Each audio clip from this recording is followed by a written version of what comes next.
Welcome back to Cold Hard Feelings, everybody. First, I want to apologize for missing an episode this week. So I'm going to do two episodes at the same time. The first one I'm going to go into here is going to be the 7 steps to happiness.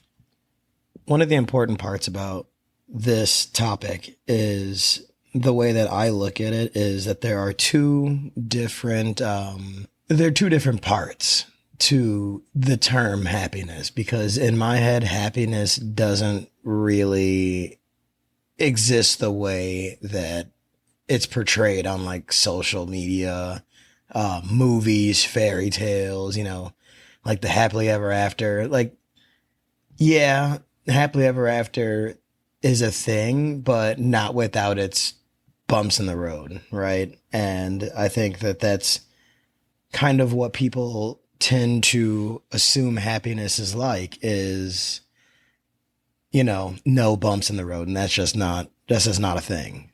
So the first thing I want to talk about is the difference between happiness and contentment.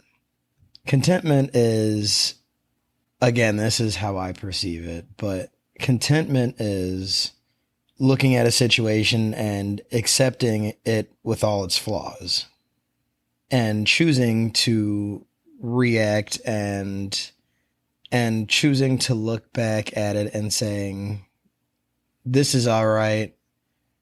I'm going to look at things positively because there's no reason to look at things negatively. I mean, you worry about the things that you can change, not the things that you can't.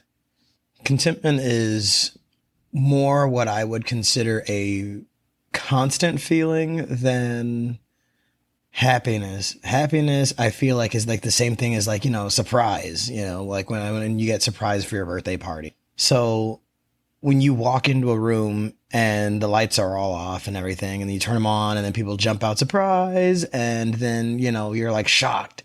That's the same thing I look at happiness. Or like when you stub your toe, right? When you hit your toe, and like when you stub your toe, that's when you feel the pain. And then everything after that is just, anguish.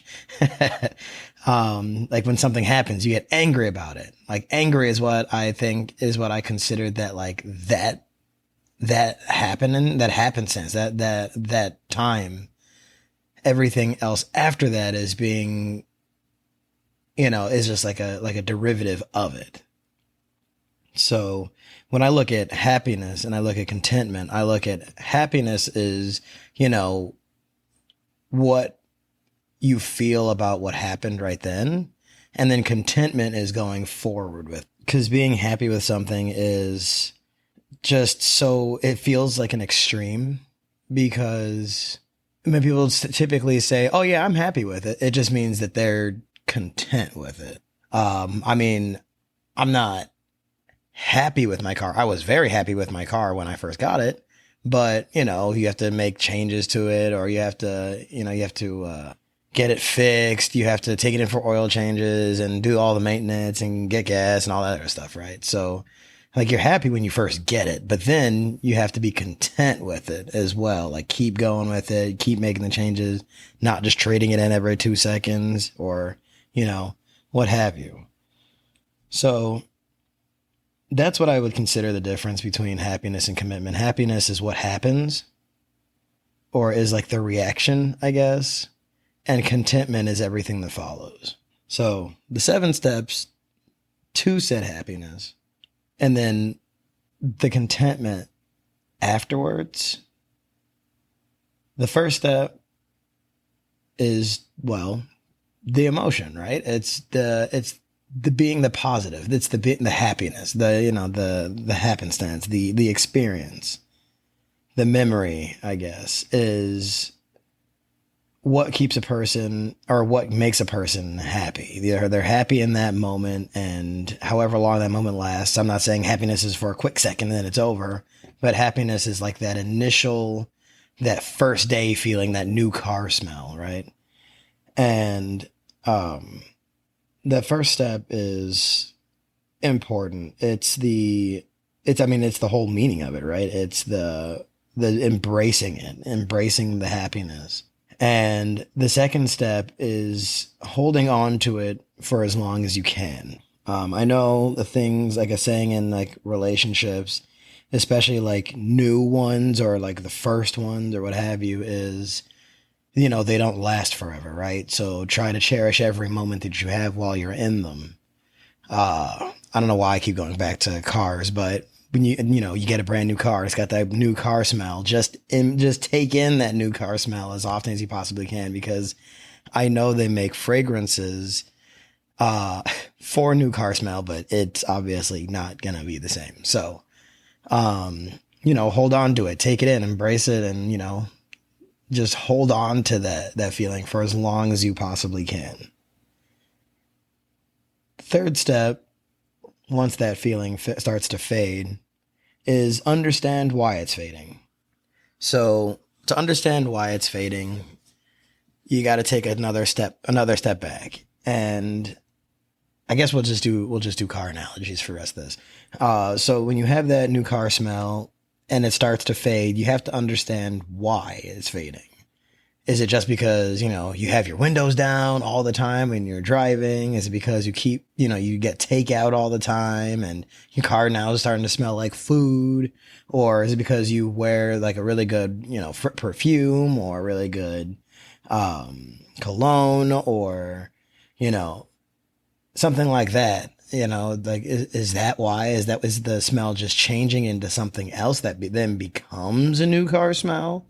Or, is it just simply just fading?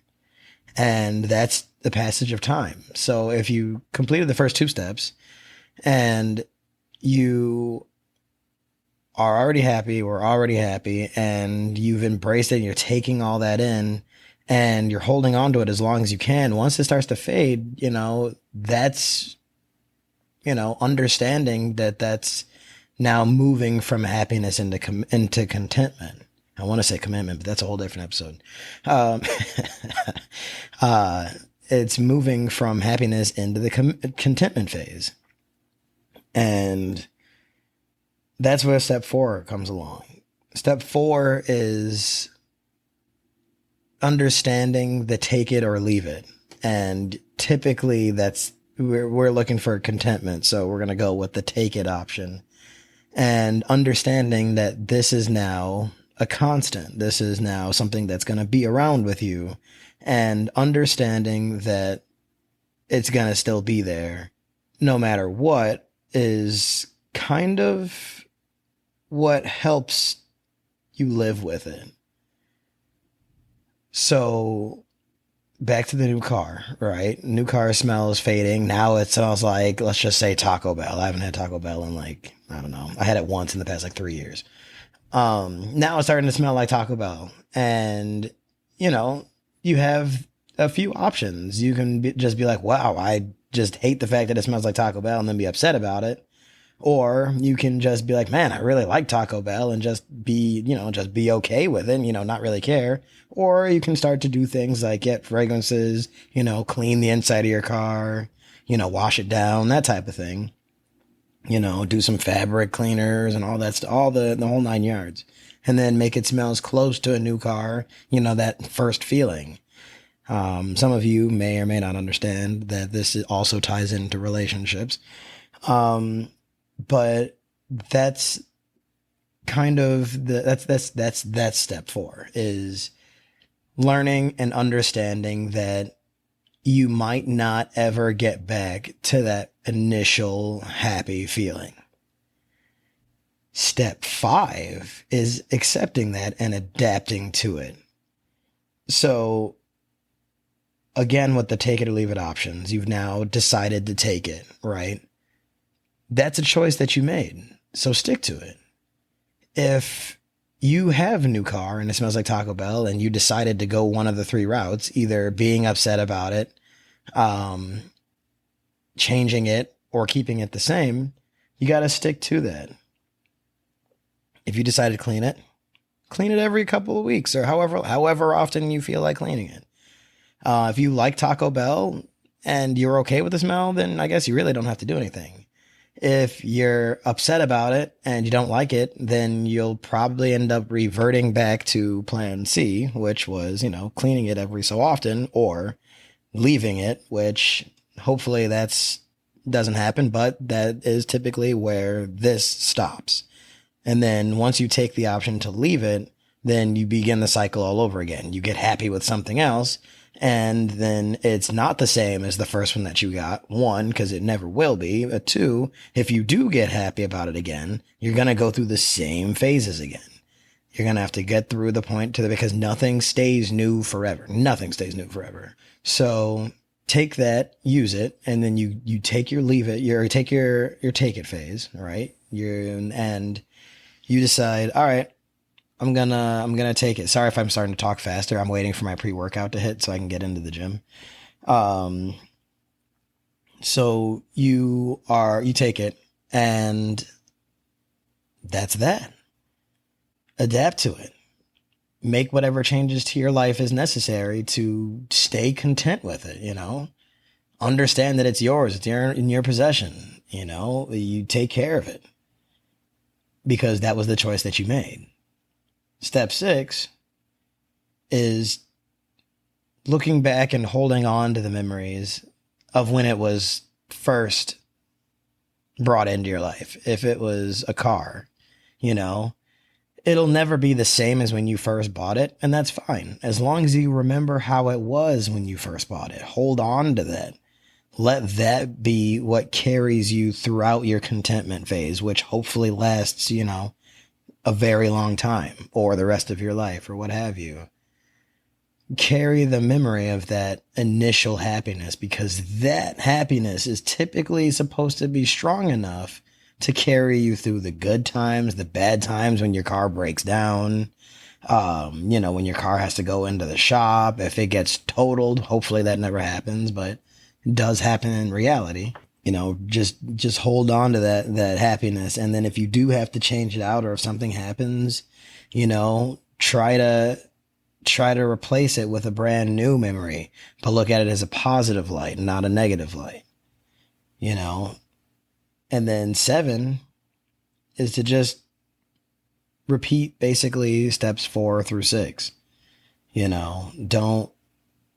Don't ever look back on it and say, you know what, I'm tired of this old piece of junk, because at one point it was your pride and joy. And it's not its fault that time has passed. I mean, during the whole phase, time has passed for you too, and you're not perfect either. So when you level with the fact that you're not as spotless as you were when you first bought the car is also not going to be spotless, and it's okay to not be spotless together. And that's it.